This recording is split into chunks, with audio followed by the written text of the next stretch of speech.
साथियों नमस्कार, मैं हूं हरिंद्र नेगी और आप देख रहे हैं। साथियों मैं खड़ा हूं अभी जल संस्थान जिला मुख्यालय रुद्रप्रयाग में और मेरे पीछे और मेरे बीच में देख रहे होंगे आप लोग जल संस्थान के जो संविदा श्रमिक संघ संयुक्त शाखा रुद्रप्रयाग के कर्मचारी हैं। ये पार्ट टाइम फीटर भी कहते हैं इनको। और गांव में ये लोग इन्हीं जल संस्थान की जो रीढ़ की हड्डी है, इसी को रीढ़ की हड्डी कहा जाता है, क्योंकि गांव में ये लोग खुद काम करते हैं। गांव में जो पेयजल योजनाएं हैं जल संस्थान की, जल निगम से हस्तांतरण होकर जल निगम जल संस्थान में आती हैं और जल संस्थान अपने पार्ट टाइम फीटरों को या संविदा कर्मचारियों को रखता है वो, और यही लोग गांव में पानी के सुचारू रूप से आपूर्ति करते हैं। लेकिन इन लोगों की कुछ मांगे हैं। एक सूत्रीय मांग को लेकर ये कह रहे हैं कि हमको न्यूनतम वेतनमान पर रखा जाए।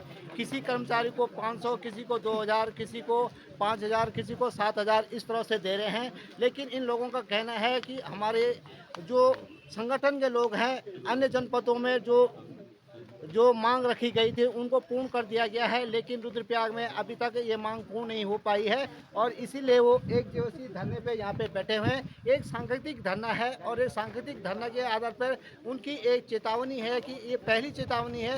अगर जिला जल संस्थान वाला जो अधिशासी अभियंता है यहाँ पे जो बैठे हैं, उन्होंने हमारी मांगों को अगर पूर्ण नहीं किया तो आगे आने वाले दिनों में हम आपको, आज तो चेतावनी है, अब हम जो भी कर्मिक अनशन है, जो धरना है, वो प्रदर्शन है, वो करते रहेंगे और गांव में जो पानी है उसको बाधित कर देंगे जब तक हमारी मांगों को पूरा नहीं किया गया है। तो आप देख सकते हैं कि तमाम लोग यहाँ पे आए हुए हैं और अपनी मांगों को लेकर जल संस्थान के जो अधिशासी अभियंता है, जेईई है, उनको अपना एक ज्ञापन भी सौंपेंगे। तो हम लोग यहाँ पे पहुँचे हैं और उनकी मांगों को लेकर हमको भी एक ज्ञापन मिला है और हम अभी जल संस्थान के जो अधिशासी अधिकारी हैं, अभियंता हैं, उनसे भी हमारी वार्ता होगी कि किन मुद्दों को लेकर ये लोग यहाँ पे बैठे हैं और ये मांग पत्र हमको मिला है। अभी मैं उनके साथ वार्ता करता हूँ, चर्चा करता हूँ। धन्यवाद।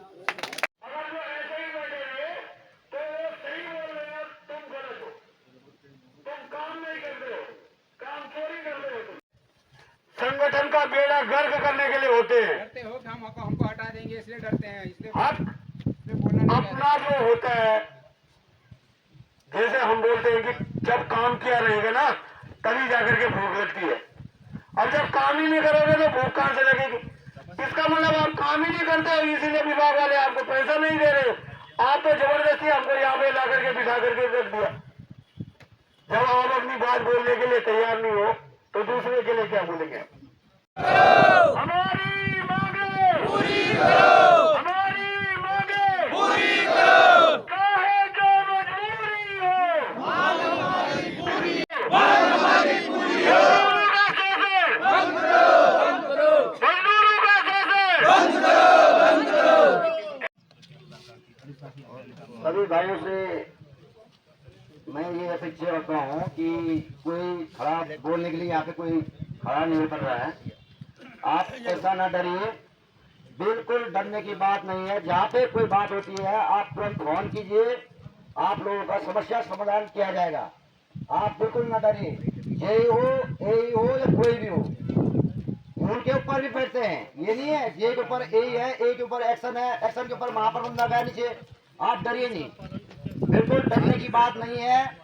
आप लोग अपना काम बहुत अच्छी निभाते हो, मैं भी ये जानता हूँ। आप लोग भी आज जो पानी चला रहे हैं उनको भी बताइए कि अपने से हम जो है बिल्कुल ऐसा, कोई जे है कोई है, वैसे भी हम प्राइवेट है, जे करे क्या हमारा है, कर क्या कर लेगा? मैं घर से निकालेगा नहीं, रोड से निकालेगा नहीं, 4000 निकालेगा तो हमें प्रूफ बताए क्यों निकाल रहे हैं। जब अपने घर से भरे जे हमें पैसा, अगर जे अगर जेल से दे रहा हमें पैसा तो ये हमारे पीछे तो उनके बच्चे पढ़ रहे हैं।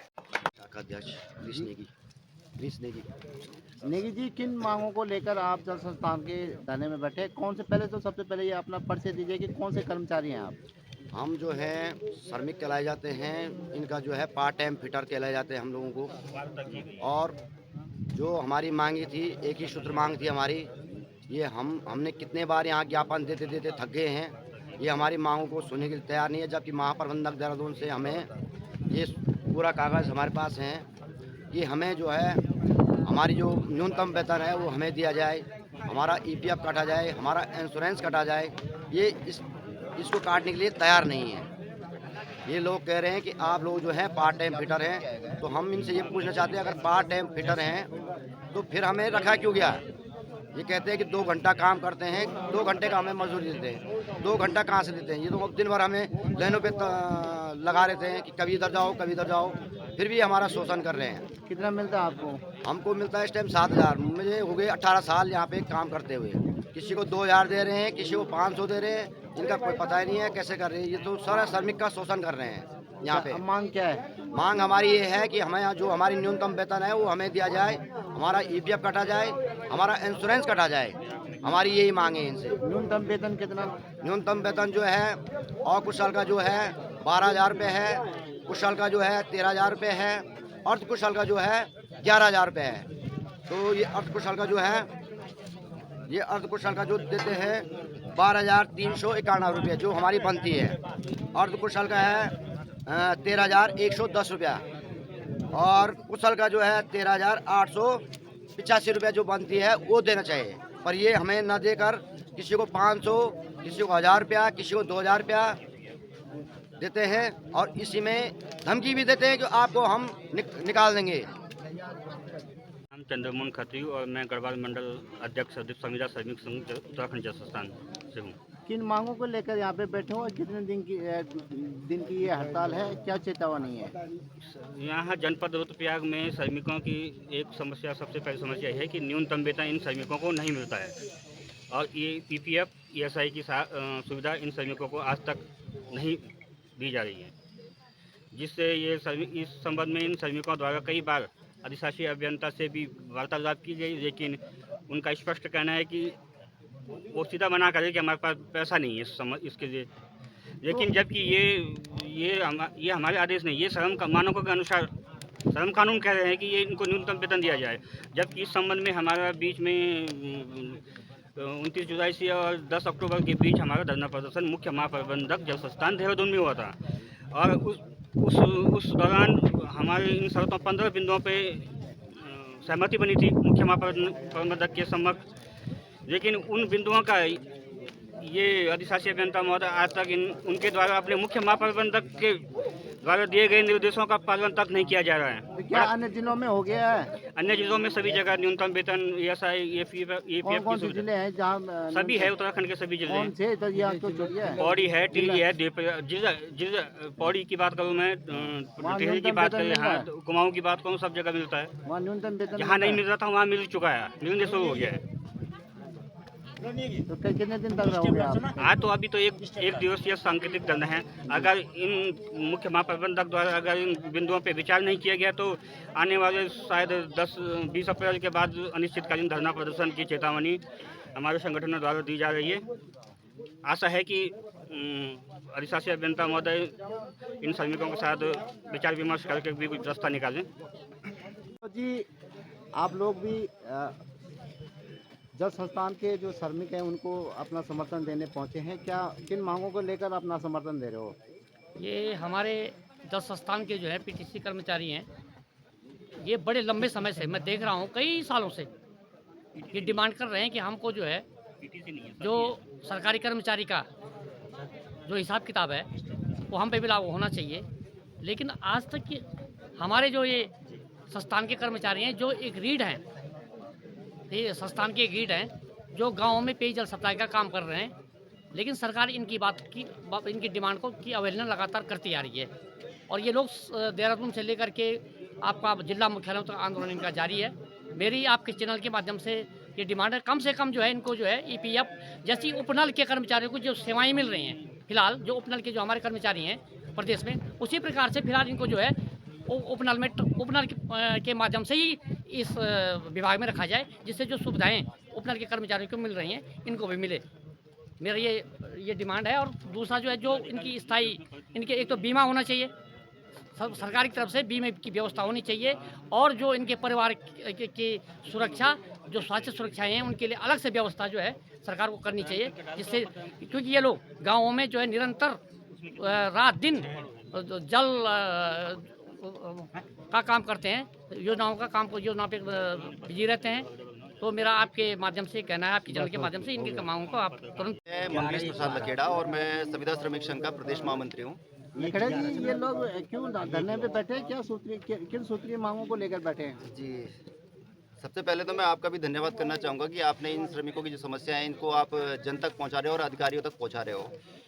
और इनकी जो समस्याएं हैं वो ईपीएफ, ईएसआई और वेतन से संबंधित है। 10/10/2024 को हमारा देहरादून में मुख्य महाप्रबंधक कार्यालय में हमारा धरना हुआ था, जिसमें मुख्य महाप्रबंधक महोदय के सामने की अध्यक्षता में हमें 15 बिंदुओं पर सहमति बनी थी। उन 15 बिंदुओं के अंदर जो है ईपीएफ, ईएसआई, वेतन और एक्स्ट्रा टाइम जो ओवर टाइम काम करता है उसका पैसा से संबंधित बहुत सारे बिंदु थे।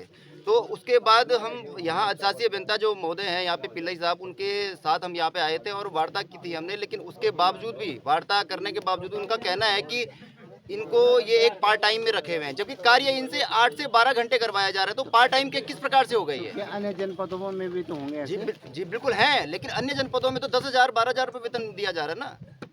लेकिन यहाँ रुद्रप्रयाग में स्थिति ऐसे यहाँ पे बना रखी है कि अधिशासी अभियंता महोदय का कहना है कि हमें नीचे से बजट नहीं मिल रहा है। लेकिन आप अगर डिमांड ही नहीं करेंगे उस चीज़ की तो बजट कैसे मिलेगा आपको? तो एक चीज का दो भाव क्यों अन्य जनपदों में मिल रहा है, यहाँ क्यों नहीं मिल रहा है? ये तो अब अधिशासी अभियंता का क्या इस पे कहना है वो मैं नहीं जानता हूँ, पर लेकिन मेरा कहना ये है कि किसी भी श्रमिक के साथ में भेदभाव नहीं होना चाहिए।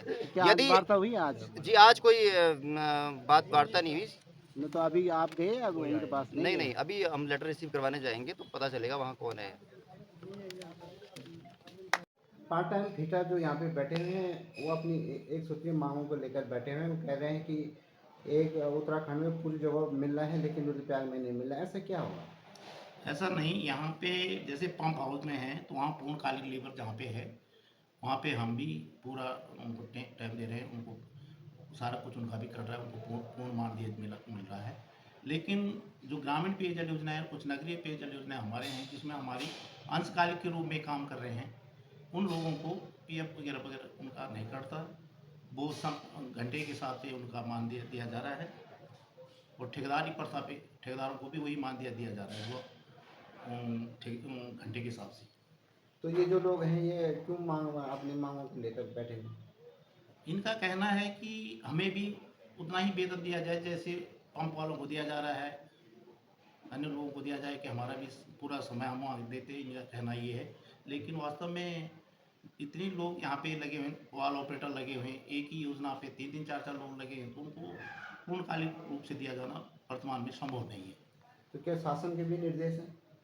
यदि उनको पूर्णकालिक रूप में दिया जाएगा तो उनमें तब ये होगा कि कई लोग भाग के हो जाएंगे। फिर तो बहुत सारे लोग तो कम से कम 20-25 सालों से लगे हुए हैं। नहीं, ऐसा है कि मान दे 25 साल से, तो ये इसलिए हम लोगों ने जब ठेकेदार हर साल कभी 6 महीने में आता है, कभी 1 साल का ठेकेदार की प्रस्थापित लोग हैं, तो ठेकेदार उन्हीं लोगों को रख देता है जो पहले से ही काम कर जानते हैं, इसलिए वो 25 साल कोई 2 साल, नहीं तो ठेकेदार हर बार बदलते रहते हैं। और हमारा भी यही रहता है कि यार जो लोग उसी गाँव के वहीं के लोग हैं, लोकल हैं, तो उनको मानदेय मिलता रहे और उनका जीविका चलती रहे। मैं राव जी, एक सवाल मेरे परमानेंट फिटर हमारे पास सीमित संख्या में, और जैसे ही वो रिटायरमेंट होते हैं वो पद खाली हो जाता है, वो पद मृत है। हमारे यहाँ धीरे धीरे सभी लोग। अभी वर्तमान में कितने होंगे? वर्तमान में मैं आंकड़ा निश्चित रूप से तो नहीं बता पाऊंगा, लेकिन अभी 10-12 लोग तो हैं हमारे। तो बाकी व्यवस्था कैसे चल रही है? बिल्कुल ठेकेदारी प्रथा पे ही है सारी व्यवस्था। ये लोग भी ठेकेदारी के हैं? हाँ, ये ठेकेदारी प्रथा पे जो यहाँ पे बैठे हुए हैं, वो 2-4 लोग उपनल के माध्यम से हैं।